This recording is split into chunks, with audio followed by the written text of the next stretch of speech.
Here is how you factory reset Samsung A13 if you forgot the pattern, password or PIN.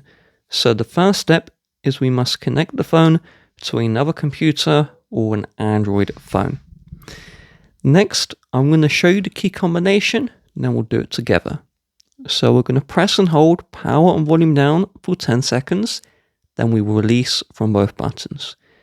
Then we will press and hold power and volume up until the Samsung logo shows for a full second, then we will release. So pause the video, prepare your phone, and I'll begin in 3, 2, 1. Press and hold power and volume down. Keep these two held down, don't release.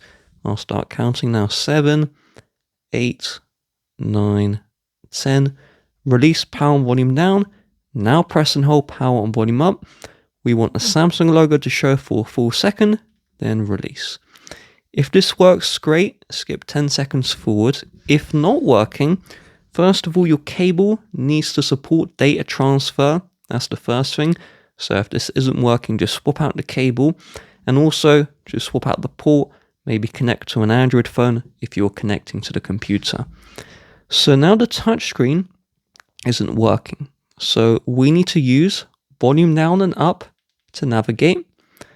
So let's navigate until we see wipe data / factory reset. Before we proceed, you will notice this Google account. So we can factory reset the phone. We can wipe the passcode, but it will want the original Google account.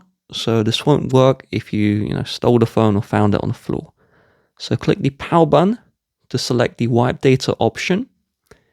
Then click volume down and click the power button to select the factory data reset.